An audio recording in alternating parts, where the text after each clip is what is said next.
Hello दोस्तों, मैं हूं आपके साथ एडवोकेट सरन। और आज मैं एक नई बात लेकर के आया हूं। अगर कोई हमारे खिलाफ झूठी एफआईआर दर्ज कराता है तो हमें क्या करना चाहिए। अधिकतर जो है 30% या 40% झूठी एफआईआर होती है। उसमें क्या होता है, मुद्दे साबित कर देता है कि हमें एफआईआर सही लिखाई है, और जो दूसरा सामने वाला पक्ष होता है वो साबित नहीं कर पाता कि ये एफआईआर झूठी है या सच्ची है। और पुलिस इस एफआईआर को दर्ज करके मामले को आगे बढ़ा करके चार्जशीट फाइल कर देती है। होता क्या है, अधिकतर हम लोग कानून को ना जानकर उसके अभाव में नुकसान उठा जाते हैं। अगर हमारे खिलाफ कोई झूठी एफआईआर दर्ज कराता है, मान लीजिए उसने हमारे खिलाफ झूठी एफआईआर दर्ज कराई है, और पुलिस हमें बुलाएगी थाने, हम जाएंगे, वो हमसे कहेगी आपके खिलाफ ये एफआईआर आई है या आपके पास शिकायत आई है कि आपने इनके साथ ऐसा किया।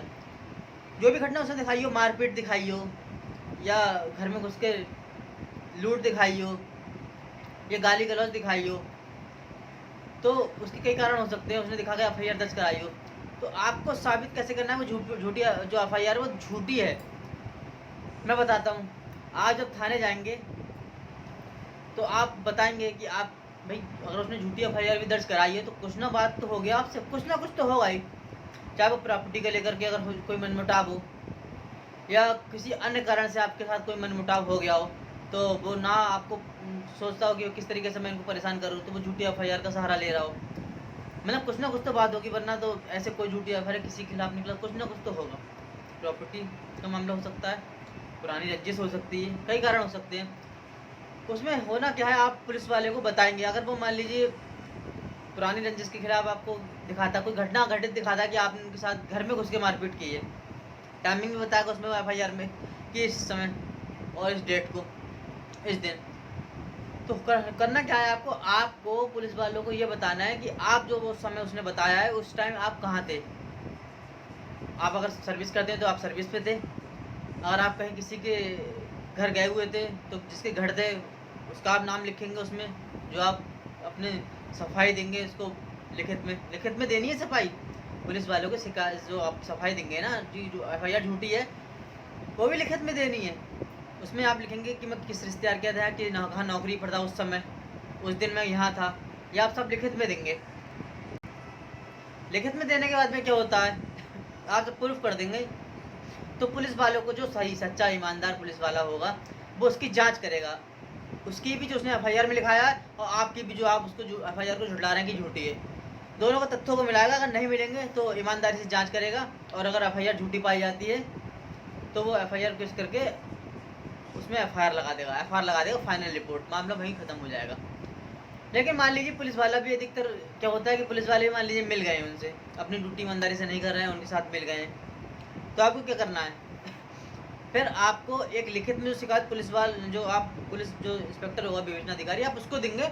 वही लिखित रिसीविंग लेकर के आप एसएसपी दफ्तर, अपने ज़िले के जो एसएसपी साहब हैं उनके पास भी लिखित लेकर के जाएंगे और बताएंगे, तो उनके आर्डर पर वो वही विवेचक फिर से आदेश करेगा और उसकी विवेचना करेगा। मान लीजिए उसमें भी उसने विवेचना ना की, तो आप जब एसएसपी साहब को जो लिखित शिकायत देंगे उसमें आपको एसएसपी साहब से रिसीविंग ले लेनी। रिसीविंग मिलती है भाई, लाल रेड कलर की स्लिप मिलती है, वो आपको रिसीविंग ले लेनी है।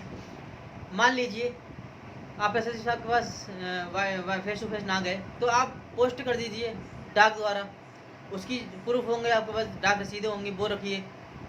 उसमें आप देखिए, अगर उसके बाद भी अगर कुछ ना होता है तो आप उन सबको लेकर के हाई कोर्ट जाएंगे, और हाई कोर्ट में जाकर को आपको वहाँ साबित करना होगा कि एफआईआर झूठी है, आपको प्रूफ देना होगा, सबूत देना होगा। उसके बाद में 182 सीआरपीसी के तहत वो एफआईआर क्यूज हो जाएगी, ख़त्म हो जाएगी। लेकिन आपको प्रूफ देना होगा, प्रूफ के बिना नहीं। तो ये होती है कि झूठी एफआईआर से कैसे बचा जाए। लेकिन अगर आपको जो भी कुछ करना है वो आप थाने रिसीविंग लेंगे और सबूत के तहत पे, और आप पूरी सफाई के साथ, सच के साथ, अगर वाकई में एफआईआर झूठी है, वरना तो एफआईआर सच्ची है तो वो होगी, और आपका कानून का अभाव ही होगा जो अगर आप नुकसान उठाएंगे। अगर कानून की जानकारी आपको रहेगी तो आप नहीं उठाएंगे, आप पूरी तरीके से लड़ेंगे एंड तक। होता क्या है इस समय क्या हो रहा है,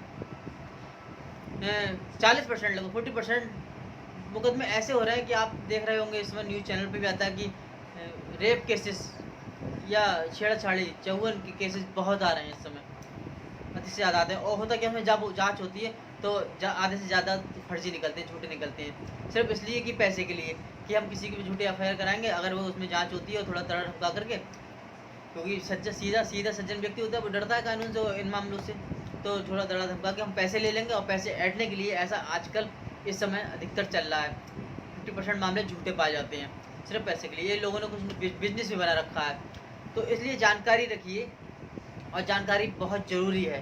तो इस तरीके से आप झूठी एफआईआर से बच सकते हैं, सिर्फ जानकारी होने पर ही। इसलिए जानकारी रखिए, बेसिक लॉ का ज्ञान बहुत ज़रूरी है।